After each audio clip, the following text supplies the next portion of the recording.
नमस्कार फ्रेंड्स, मैं पूनम गुप्ता स्वागत करती हूँ आपका अपने यूट्यूब चैनल पूनम के गीत संगीत में। एक कजरी गीत प्रस्तुत करने जा रही हूँ। कैसा लगेगा आप कमेंट में भी जरूर बताइएगा। अब की सावन में रहा अपने घर व गोरी जन जान हर व गोरी ना। अब की सावन में रहा अपने घर गोरी जन जान हर व गोरी ना। नहीं हर व गोरी ना हो, नहीं हर व गोरी ना, नहीं हर व गोरी ना हो, नहीं हर व गोरी ना।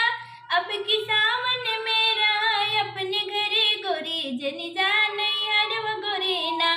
अब की सावन में रहा अपने घर गोरी जन जान हर व गोरी ना। जालू नहीं हर साल हमर होल बुरा हाल, जालू नहीं हर साल हमर होल बुरा हाल, हमर होल बुरा हाल, हमर होल बुरा हाल, हमर होल बुरा हाल, हमर होल बुरा हाल। काट खावे हमके दूर व गोरी जन जान हर व गोरी ना। अब की सावन में रहा अपने घर गोरी जन जान हर व गोरी ना।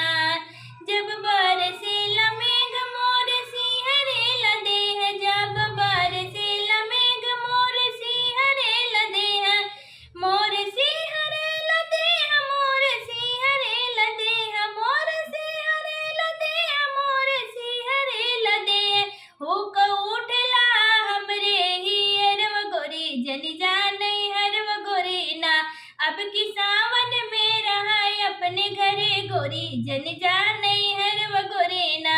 चमके बिजुरी काश टूट जाल मोर आस, चमके बिजुरी काश टूट जाल मोर आस, टूट जाल मोर आस, टूट जाल मोर आस, टूट जाल मोर आस, टूट जाल मोर आस। और कापेला तर तर जियर व गोरी जन जान हर व गोरी ना। अब की सावन में रहा अपने घर व गोरी जन जान हर व गोरी ना। रही बुसावन में पास पिया है से रहिया से, रही बुसावन में पास पिया है से रहिया से, पिया है से रहिया से, पिया है से रहिया से, पिया है से रहिया से, पिया है से रहिया से। हमके पूरा गई दामुर असर व गोरी जन जान हर व गोरी ना। हमारे पूरा गई दामुर तो यसर व गोरी जन जान हर व गोरी ना। अब की सावन में रहा अपने घर गोरी जन जान हर व गोरी ना।